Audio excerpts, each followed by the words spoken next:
Футболисты Краснодара на своем поле со счетом 1-0 одержали победу над французским Ренном в матче пятого тура группового этапа Лиги чемпионов. Единственный мяч на 71-й минуте забил нападающий Быков Маркус Берг. Краснодар прервал безвыигрышную серию российских клубов в текущем розыгрыше Еврокубков, которая составила 17 матчей. Благодаря этой победе подопечные Мурада Мусаева гарантировали себе третье место в группе И, что позволит им выступить в 1/16 финала Лиги Европы. Россияне занимают третье место, набрав 4 очка. Рен замыкает таблицу, имея в активе 1 балл. Возглавляет квартет английский Челси, у которого 13 пунктов. Следом с 10 очками идет испанская Севилья. В заключительном матче краснодарцы в гостях сыграют с лондонцами. Встреча пройдет 8 декабря. Шансы выйти в плей-офф потерял «Зенит». Действующий чемпион России в гостях крупно уступил бельгийскому «Брюгге». Встреча завершилась со счетом 0-3. Авторами забитых мячей стали Шарль де Кетеларе, Ханс Ванекен и Ноа Ланг. Команда из Санкт-Петербурга за 5 туров набрала 1 очко и досрочно заняла последнее место в группе F. Отметим, что «Зенит» третий раз кряду финиширует на 4-й строке группы в предварительном раунде Лиги чемпионов.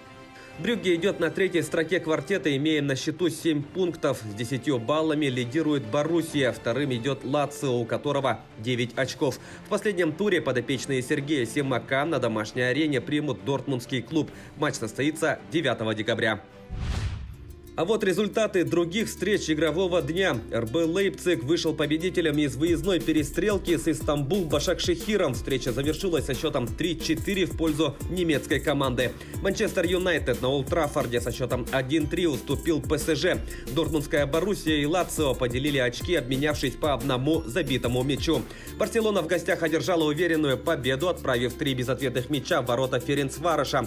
С таким же счетом Ювентус на своем поле разобрался с киевским «Динамо», и Челси в гостях со счетом 4-0 разгромил Севилью.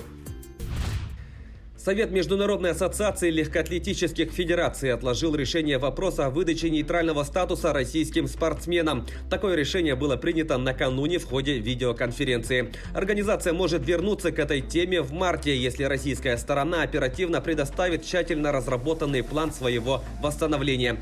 Напомним, Совет World Athletics в конце сентября решил вернуться к рассмотрению вопроса о возможности возобновления выдачи статусов на следующем заседании. Тогда же было отмечено, что рабочая группа ассоциации ждет к концу года значительного прогресса в реализации плана восстановления ВФЛА.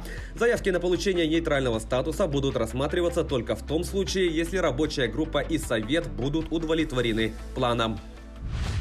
Россиянин Андрей Рублев номинирован на премию самому прогрессирующему игроку года по версии Ассоциации теннисистов-профессионалов. Об этом сообщает пресс-служба организации. Также на награду претендует аргентинец Диего Шварцман, француз Уго Эмбер и итальянец Янник Синнер.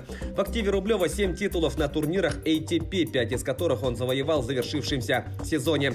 Он трижды в карьере доходил до четвертьфинала на турнирах серии Большого шлема, дважды в этом сезоне.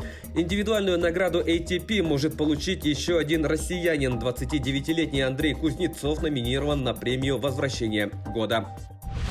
Перейдем к событиям нашего региона. Якутские боксеры, выступающие в весовой категории до 52 килограммов, провели четвертьфинальные поединки чемпионата России. 5-й соревновательный день турнира прошел в Оренбурге. Трехкратный чемпион страны, лидер сборной Василий Егоров одержал победу над представителем Челябинской области Максимом Стахеевым. Завтра в полуфинале соревнований Егоров встретится с Артуром Нагопетяном из Москвы, который, кстати, в этот раунд прошел благодаря травме Евгения Мартынова. Якутянин в третьем раунде не смог продолжить четвертьфинальный поединок из-за рецидива травмы пальца. Хотя, как сообщает «Спорт Якутии», по судейским запискам после 2 раундов он вел в поединке. Таковы главные спортивные новости к этому часу. Занимайтесь спортом и будьте здоровы!